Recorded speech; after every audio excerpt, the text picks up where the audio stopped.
What's going on, everybody? Welcome back to the Scale News Update. If you're not familiar with the show, this is where we talk about the news topics that happened in the scale world of RC over the last week. If you enjoy the Scale News Update, hit the like button and let's jump into this week's topics. First topic for this week is a release from WPL. Now, if you're not familiar with WPL, they make cheap RCs, generally much cheaper. A lot of times that's reflected in the quality, but they just released a new truck called the D12. And I saw this truck and immediately decided I had to order it. It's only like 60 bucks, but it is a 1/10 scale version of one of those like little lawn care type trucks you might see driving around campus or places like that. I think it shows on here, it's called the Kai Truck, K-E-I, however they say that. Either way, it's just kind of a funny looking little thing. And it's a 1/10 scale it's shown, but it comes out at a 7.5-inch wheelbase.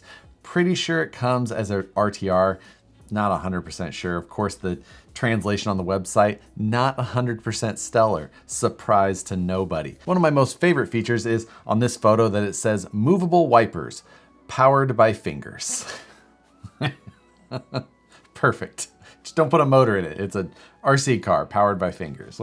It's a leaf sprung solid axle rear suspension, plastic axle housing, but with metal gears. In the front, it's an independent style suspension. It is rear wheel drive only. It uses a 260 size motor. So a powerhouse this will not be. But regardless, just for the look of it, I thought I had to have it. So if you're interested in one of these things as well, I'll post a link to WPL's site where I bought mine direct. And I think, like I said, it was around 60 bucks or something like that. Maybe it was around 75 with shipping.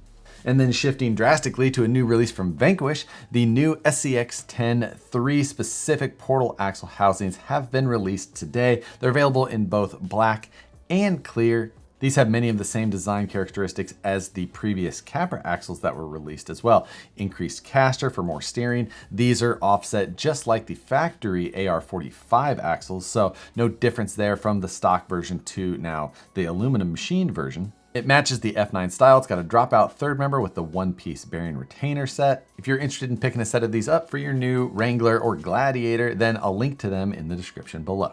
Then, did you guys know that the CEN F450 came out?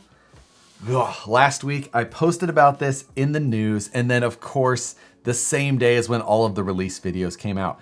And every one of the comments was like, did you see that someone posted? Did you see they posted? Did you see this video? Read the comment. Everybody else already posted that. Did everybody who watched that like 6, 10, 12 hours after watching that video think, I bet I'm the first person to say that somebody else posted a video about this? All of the details came out. You can pre-order it now. It is exactly what we knew it was going to be. It's a brodozer. It is a full four-wheel drive vehicle, so no SEMA version with no front drive line.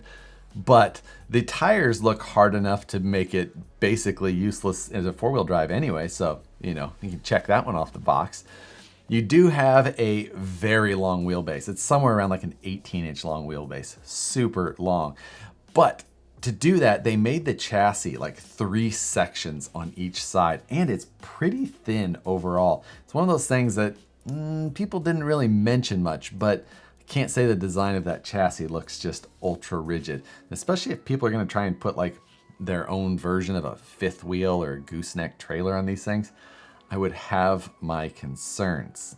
It does have a 2-speed, which is a very odd style of 2-speed. It's not selectable. Basically, there's a gear inside of the transmission that you can just take out and flip the other way and make it, you know, go faster or slower in one of those 2 directions. Very odd. Rather than just adjusting a spur and pinion, they made it so that it was built in, but you had to disassemble to flip it. Something I'm definitely not used to. I don't know if I like it or not, or what they're going for there. But I guess if you don't feel like changing spur and pinions, you can just flip some gears around inside the transmission. The cost is around 370 bucks. It's a little high for the amount of detail and components and features that I feel like you get in that when you compare it to other vehicles on the market. This is one that I still may pick up for myself just because it's kind of one of those oddball RCs that I actually like the overall style of. I just am not sold on the actual construction and design. We'll see. How many of you guys are going to add this thing to your collection? Do you think that that $370 is a little high for what's shown there? Or do you think that that's right in line? Something new that popped up on A-Main this week is Losi branded Laser Nut Ultra 4 aluminum carriers. And it shows it being specific to that vehicle. I figured that they would have, aluminum upgrades that worked for the DB Pro or the, TT Pro and the Tenacity or the, Laser Nut version, but this one shows it specific. So evidently there are some differences there that I obviously wasn't aware of because I don't own the other versions. But looks like we're gonna start seeing some specific hop-ups from Losi that you can bolt into those vehicles. I've been having a good time with my Laser Nut car, one that I'm glad to have in the stable now. It's fun to just go out, tear it up with that car for a while and put it away. It handles great. I'm having a lot of fun with it. And next, it looks like we've got a new tire coming from Pitbull. This is the 4.19 by 1.7 Pitbull Rocker. Rocker, not Rock Beast. Two different tires, but sounding very similar. Anyway, the photos were posted on their Facebook being held by a waitress from what I immediately recognized as Twin Peaks. But nonetheless, it's a somewhat blurry picture of the main subject of the photo, but you can kind of somewhat see a little bit of detail of the actual tire. They did go with that 1.7 inch diameter wheel, which is kind of an oddball one. RC4Wheel Drive is, I think, the only company that makes a 1.7 inch wheel, unless I'm mistaken. Maybe GCM or maybe Pitbull themselves do, but not that I'm aware of. Either way, if you're looking for another Class 1 tire option and you like the look of the rocker tires, then watch out for this one. I imagine that we'll see full release information and probably better pictures coming in the near future. Next, let's jump into some Kyosho news. And first, they've got a new release coming on their Phaser chassis, and this one is an El Camino. Yes, kind of like El Caminos. Kyosho does a really good job with these kind of old school bodies. I've got the 1969 Camaro on that Phaser platform. The body looks fantastic. That Phaser platform is just a nice, simple tub style chassis that works pretty well. They come brushed RTR, but they've got good speed. They handle, they're durable. If you're looking for a fun little street bash around car, this is a great choice. And if you're looking for an El Camino, where else are you gonna look? I've seen these up for pre-order already. Go to your favorite retailer. You can reserve one there or wait until they're available. I'll link to whatever information I can find currently in the description below. And then also from Kyosho, tonight they posted a video of a, dark room lights on view of a new release. From the little close-up video that they have though, you can pretty clearly tell that it's a Jeep JL. You can see the very distinctive fender lights on the front corners, and the headlights are round but distinctive still. What I'm guessing though is that this is another release for their Mini Z platform. They've previously had the Jimny and the 4Runner, and now this would add a third option to that off-road lineup. Obviously the on-road Mini Z lineup is totally stacked with a ton of different options, but this new 4-wheel drive off-road one starting to fill out a little bit more with what I'm guessing is this new Jeep JL. The Mini Z 4x4s are significantly more expensive than the likes of like an SCX24, the Enduro, or some of like the RGT options, anything like that. But I think that they're kind of aimed in a different route. They have a much more detailed and scaled out body with lights and things like that. So I think it's aimed at a slightly different audience than trying to go head to head with those other competitors. Obviously the other ones are very popular. These Mini Zs, not sure how popular they've really been in the US, or maybe they're much more popular overseas. Around where I'm at, it seems like the SCX24 still kind of rules the roost as far as that goes. But you guys can post below with whatever the most common 24 scale vehicles are around you. MST posted last week that the J4 is just about to be released. The J4 is the Suzuki Jimny, I believe. Now this is going on the CFX platform, which is basically like the CMX. It's only a 9.5 inch wheelbase for this very tiny little scaled body. If you're not familiar with that platform, it does have a forward mounted motor, but it's got a servo on axle, so it kind of really pushes that motor up high. Steering angle is also very low on those cars. Pumpkin size is large. Overall, what they're aiming for here is more of the scale look rather than scale performance. I've built these in the past. It has plastic links and just some things about it.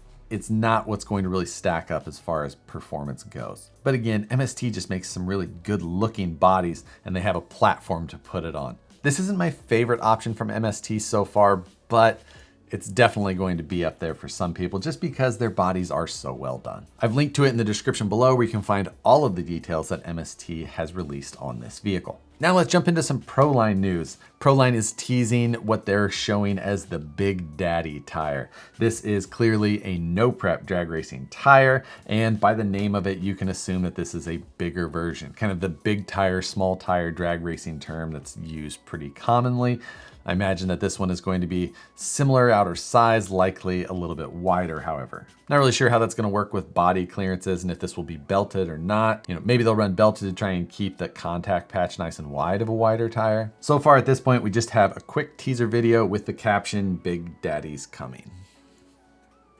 And then in this week's segment of Another One Bites the Dust, Proline By the Fire officially postponed for 2020. It's going to happen now in 2021.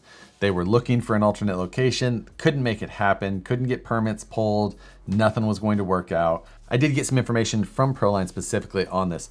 First of all, they did want you to know that if you keep your tickets, those will be honored immediately for next year, so you won't have to try and rebuy those. And also, if you kept your ticket from this year for next year, you'll get an extra event theme promo item. Second of all, if you bought tickets previously and kept them until at least today, then you'll be getting the 5-year anniversary patch and another item mailed out to you in the next couple of weeks already. And number 3, lastly, they wanted to say that Proline By the Fire 2021 is going to be even bigger than 2020 was going to be. More time to plan, more stuff to just pack in there with the growth of the hobby, all of the new resources that Proline has. We can only imagine what hopefully we see for an awesome event in 2021. I can't say that I'm surprised at all that we're not seeing the event this year, just by trying to get permits and run an event properly the whole way. It's very tough to do right now. And wrapping up for the week, last Sunday, we did another 3D Printing Sunday live stream, and it was again aimed more at someone who's just trying to get into 3D modeling. So if you're interested in getting into 3D modeling your own parts a little bit, go watch the last week or two of 3D Printing Sunday. Maybe it'll give you a little bit of insight and just push you into being able to draw your own parts. It's definitely worth it. 3D printing is an awesome companion to our hobby, and if you can blend in designing some of your own parts alongside with it, super powerful. Highly encourage you guys to go watch that. Maybe it'll help some of you out and jump into another segment of the hobby. For this week's question, what I wanted to throw out there is maybe some of you guys have had some extra hobby time on your hands this year. It's been a common thing to hear, but during that time, have you decided to jump into any different areas of the hobby and of RC in general? Have you always been into trail and you've decided to get into drag racing? Maybe you were into racing before, now you got into trail riding? Or have you always been kind of in several segments of the hobby, but then you got into something crazy like big rigs? You guys playing with anything new? Drop it in the comments below. Always one of my favorite parts of the week is reading those comments. And lastly for this week, don't forget to go enter the 50,000 subscriber giveaway build. That thing is going to be ending soon. Right there, there it is. We're gonna get to work on that thing soon because we're going to hit that 50,000 subscriber mark probably this month. Most definitely this month, I would say. So jump in on that. We're gonna turn that rig into something super awesome. Make sure you don't miss out on that opportunity. It's free. All you gotta do is watch some videos and click some buttons. How hard is that? Have an awesome rest of the week, guys. Appreciate you guys spending your Tuesdays here on the channel as always. Thanks again for watching, and we'll see you on the next one.